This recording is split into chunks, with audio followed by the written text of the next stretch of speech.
Let's start with, I think, the position that everyone wants to talk about, and that's interior offensive line. Yep. This is the position that, most of us fans have been self-scouting for a while now. Most of us fans want to see the Buffalo Bills go in this direction in the draft early, whether it's with our first pick or with our second round pick. And it seems like, based on what some of the Cover One boys were telling us, Brandon Beane had his eyes on the offensive line quite a bit when they were down in Mobile. So that maybe is an indicator of where the Buffalo Bills minds are at. I'm just going to list off some of the Senior Bowl offensive linemen that stuck out to me. This is not an exhaustive list of every single offensive lineman that was interior offensive lineman that was at the Senior Bowl, but just guys whose names I heard, whether maybe they were positive or whether they were negative. And then I'm going to get your take on some of these guys. And we already have the first name that I'm going to mispronounce of the season, and that's the center from Michigan, Olusegun Oluwatimi. I just call him Olu. That's all. I Olu. mean, There we yeah, go. I just call him Olu. The center from Michigan. You have Cody Mock, the interior offensive lineman from North Dakota State. He was a tackle at North Dakota State. Most NFL guys think he's going to be a guard in the pros, and some guys in Mobile wanted to see him at center a little bit as well. So Cody Mock is a guy to keep an eye on. Jarrett Patterson from Notre Dame. Osiris Torrance, our guy from Florida, everyone's guy really. The ball of the ball in Mobile was John Michael Schmitz from Minnesota, the center. You obviously have Steve Avila from TCU, a big body guard as well. Emil Ikior from Alabama. That's one of Eric Turner's favorites this year. And then Nick Broker from Ole Miss is another guy that I really like. And I know our guy Merck is a big fan of Nick Broker as well. So let's just get it started. Who stood out to you the most at offensive guard as you sort of read through the articles and watched the tape and scrolled social media this week? What interior offensive lineman stood out to you the most?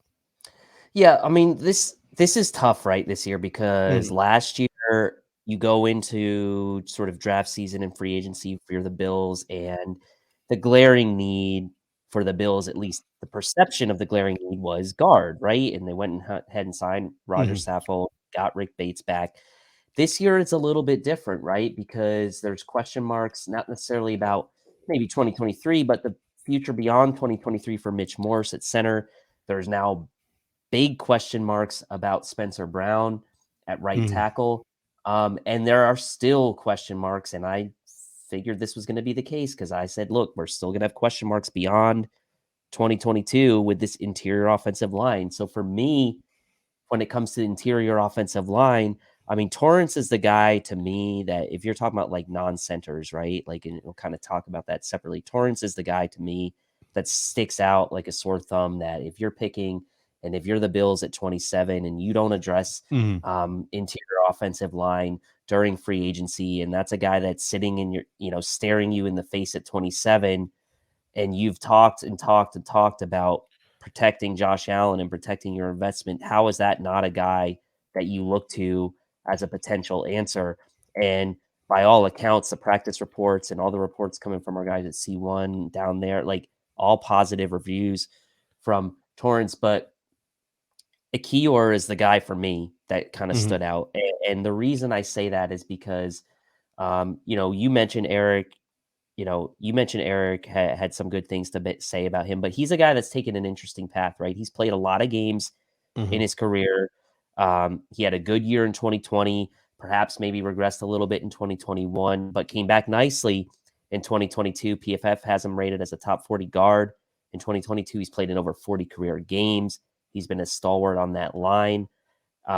The scouting reports on him is that he has a quick first step in the running game, which obviously is something that we're very interested in now as we kind of try to reestablish this, this running game for the Bills and reestablish that interior.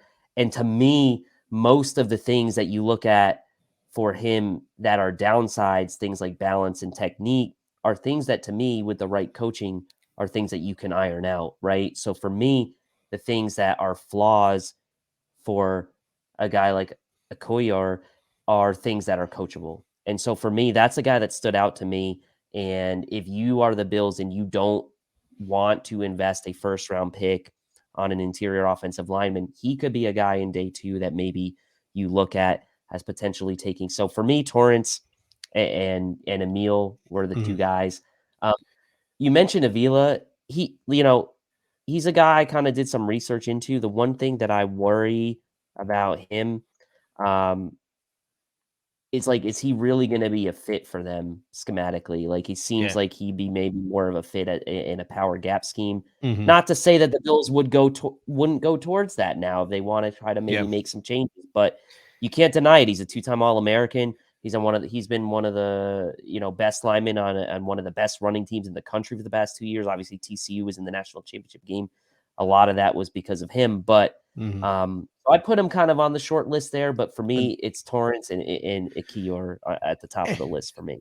and that's the thing, right? It's like, what kind of offensive linemen are the Buffalo Bills gonna look for? Like, there are a ton of dudes who we didn't even mention, like Tyler Steen from Alabama. We're gonna Yep. mention Matthew Bergeron in a second from Syracuse.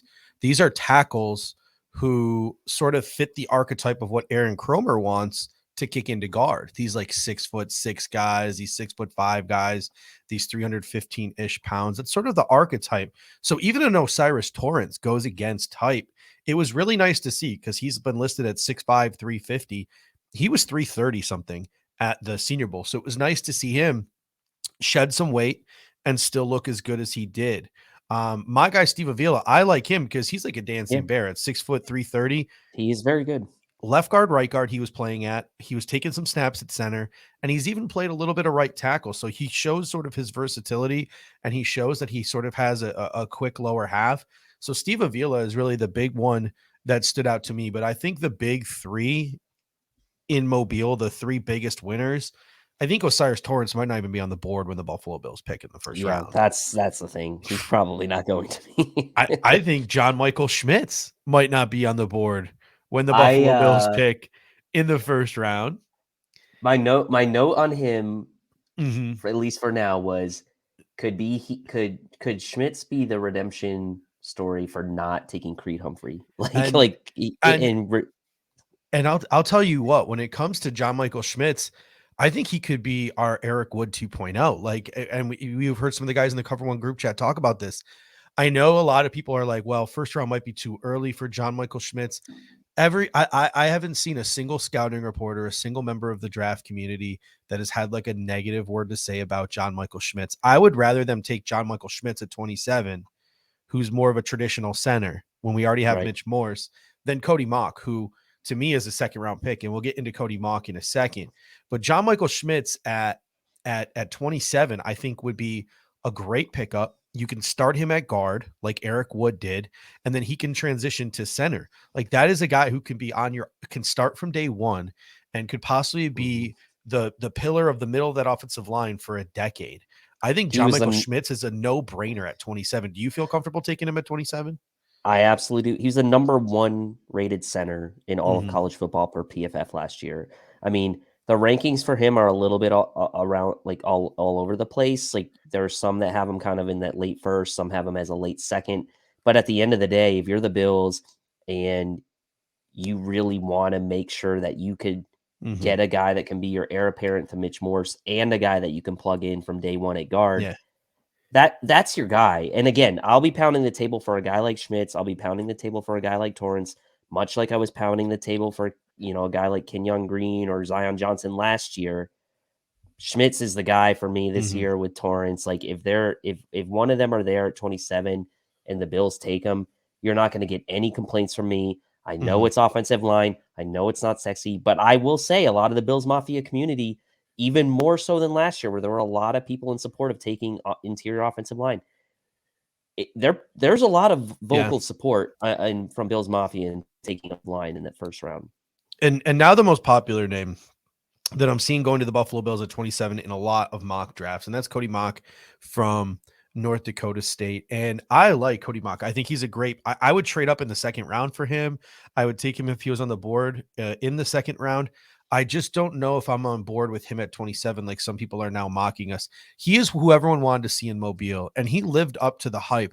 But I think we need to understand that this is a guy that, and most of Bill's Mafia wants, I want a road grader. I want a guy who can improve the run game. I Mhm. want this big, strong, powerful guy. That's not Cody Mock. Cody Mock was a left tackle at North Dakota State. He came to that school as a tight end. He weighed 230 pounds. He's never going to get above 300 pounds. And despite the fact that he wins in a lot of ways, and despite the fact that he's improving, and despite that the fact that he can still add to his frame and he can develop in the pros, he does have a weaker lower half. And he's not going to be some dominant guy who's going to push guys around. That's not how he wins. So I think a lot of people, when they really start to dig into Cody Mock, are going to get a little less intrigued. I know the flowing ginger hair and the lack of the front teeth and his great personality and his great work ethic and the school that he comes from. All of those things are great. And I wouldn't mind the Buffalo Bills utilizing a second round pick on him. I just don't know if I'm sold on Cody Mock in the first round.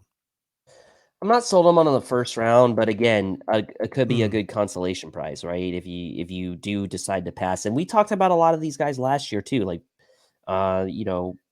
Parham, Bernard Raymond, like guys like this that we were like, okay, well, if the Bills kind of pass on like a Zion or a Kenyon Green in the first round, there are guys to be had in day 2.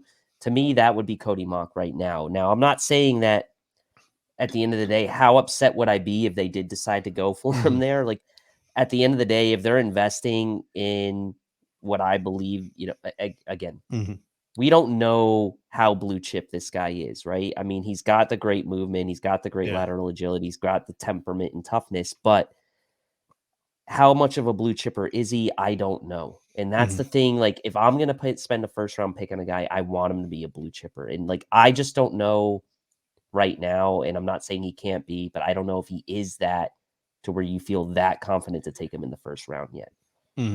Yeah, and the Buffalo Bills have options, even if they decide not to go with a guy in the first round. You mentioned one of your guys, Ekiyor from Alabama. I think he's a guy who could be available early day 3 or late day 2. That's a guy who might even be able to plug and play right away because of how much he played at Alabama. Nick Broker from Ole Miss. I think Jared Patterson will be there on day 3 from Notre Dame. I agree. I have no idea why they switched him to left guard this year. I think he's a better center than a guard. And for as many highlights as Jared Patterson had this week, he also got pushed around quite a ton too. So there was a lot of lowlights for a guy like Jared Patterson. I'll go on record to say I'm probably not as high on Patterson as a lot I of think he's Bills a backup. I don't think he's some guy that you draft to be a starter here, but I think he would be a really solid, versatile 3-position interior offensive lineman backup. And then Olu from Michigan too. Again, I'm not the highest. I'm not the highest on him. I don't think he's a day 1 starter or anything like that, but he's a guy who could sit behind Mitch Morse, and then maybe you have something 2 years down the road when Mitch Morse's contract is up. And there are other guys that weren't at the Senior Bowl, and I'm not talking about underclassmen either. And I want to make sure that we take time on this show to talk about the Shrine Bowl and what Eric Galko is doing out there in Vegas. This is becoming a premier bowl game that they're putting out there in Vegas, and they're getting some premier talent. And I think at some positions, they do better than Jim Nagy and the Senior Bowl. And one of those positions was quarterback this year. And we're going to get to that. The quarterbacks were awful in Mobile. It was terrible. The better quarterbacks were in Vegas at the Shrine Bowl. But the guard position, there were a couple of guys. Now, there are some guys who, like, later end of the draft at the Buffalo Bills managed to accumulate a 6th or a 7th round draft pick. Ricky Stromberg from Arkansas is a long-term developmental center that I like. Jordan McFadden from Clemson. He's an undersized tackle who could kick inside. He's a really scrappy player who's played in some big games in his time at Clemson. Jackson Kirkland is another guy who was a really high recruit. A lot of people were talking as a first-round draft pick as early as last year, but he sort of flamed out. He's kicked inside to guard. He had a solid week at the Shrine Bowl, but the two guys that one of my favorite, members of the draft scouting community, Brett Coleman, is super high on, and he talked about it on his Shrine Bowl podcast this week. One of your guys from NC State, Chandler Zavala, he is a big dude at guard. And another guy from UCLA, Antonio Mafi, is another dude. There are some guards like Zavada and Mafi from the Shrine Bowl who could be had in the 4th, 5th round, who Brett Coleman believes could be day 1 starters. And if not, they could be like, say, Ryan Bates's backups or competition for Ryan Bates. So there are some guys who weren't in Mobile that aren't underclassmen, that are some Shrine Bowl guys that could legitimately be mid-round draft picks that could be a steal for the Buffalo Bills in the middle of this draft. Yeah, Zavala, obviously, people know the plight of me being an NC State fan. Like, the NC State offense this year was really, obviously, not great in the passing game. Quarterback carousel there between injuries and stuff like that. But the running game has consistently been pretty good for that Wolfpack offense. We see guys like Bam Knight come out at the running back position. We've seen offensive linemen in the past come out of this program between Garrett Bradbury at center. We've seen guys like Joe Tooney have a long career as an interior offensive lineman coming from NC State. So like the NC State, to their credit, they have put a lot of guys in the NFL from both sides of their lines. And Zavala is a guy that obviously I'm familiar with and wouldn't be upset investing, a day 3 pick on. And I think this ultimately comes down to the question of like, is a day 3 pick going to be something that moves the needle in improving this Bills offensive line? And I don't know that we're going to know the answer to that until we go through free agency. Yeah. And so I think it's going to be hard for people to maybe like necessarily wrap their minds around a day 3 pick as being like the savior or as being a key contributor. But if the Bills do something creative and kind of work something in free agency with a veteran and then get a guy like a Zavala, that's an interesting proposition to me. So yeah, I'm with you on that. And that's super interesting too, because, that's sort of like next week, we're going to start with our free agent talk, and we're going to talk about free agents on offense that sort of intrigue us. And one of the guys that intrigues me in free agency is Will Hernandez. And Will Hernandez isn't a slam dunk. Like, you're sort of taking a risk in free agency. Again, you're shooting for upside. He's a guy who sort of was a high draft pick, flamed out in New York, had a good rebound year in Arizona, got hurt. You're taking a risk with a guy like Will Anderson, but you can support that risk by drafting a guy in the 3rd or 4th round to back up Will Anderson, compete with Will Anderson. And if Will Anderson flames out or gets hurt like he did this year, you have the backup there. So yeah, free agency changes a lot of things, especially in terms of draft needs. Gabe comes in and says the Chiefs got Trey Smith in the 6th round last year. I agree. Like, that was a really good pick for them. And he was a guy who should have gone sooner. Yeah. Like back injury, right? I'll give you another example. Jamari Sawyer last year. Yep. From Georgia, went in the 6th freaking round. I was screaming at my television for 3 rounds. Brandon, take Jamari Sawyer. And that's one of those things like we talked about last week. It's frustrating. Like, sometimes these NFL comment right here from Roy. Sometimes NFL front offices, it's like, how do you not see what all of these people in the draft community on the internet see? Like, how do you not see Jamari Sawyer is good? How do you not see Trey Smith is good? Like, how do you not see that? Like, how do you not think a 4th round pick is worth the risk of a guy who might have a bad back? Like, sometimes I just don't understand what goes through some of these front offices' heads. But you had a comment that you put up that you wanted to get to. Sorry about that. Oh no, I mean, it was just Roy. I think kind of summarizing how we all feel. It's sickening. Another season ends, and we're talking about the O-line. And I warned, like, not just me. Like, I'm not taking credit or anything, but like, I warned, like, not investing beyond 2022. Yeah. We're going to be having these same conversations again in 2023, and here we are. Right? We led the last offseason with it because Brandon Beane led last offseason with it. Our number one goal is to protect Josh Allen, as well. How he opened his 2021 offseason press conference. And what did he do? He added Roger Saffold, he re-signed Ryan Bates, and he signed David Questenberry, and he drafted Luke Tenuta in the 6th round. Like, and then picked up Greg Van Roten off the street. Like, he didn't do anything. He did nothing. So it's good to see that in Mobile this week, he was essentially, according to a lot of people, just laser focused in on the offensive line. I was not expecting to take over 10 minutes here on the interior offensive line, but I shouldn't be surprised because this is sort of the biggest key here. So I'm gonna give you one more question here before we transition to tackle. Okay. Cody Mauch, Osiris Torrance, John Michael Schmitz. The Buffalo Bills can have one of them in the draft this year.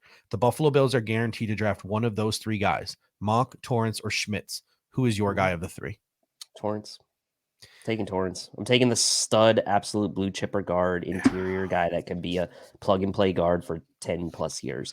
I know Schmitz is probably going to be the pick for most people because of the future of Mitch Morse beyond, this year. And he's an absolute stud center, number 1 rated center for PFF last year. And so it's close.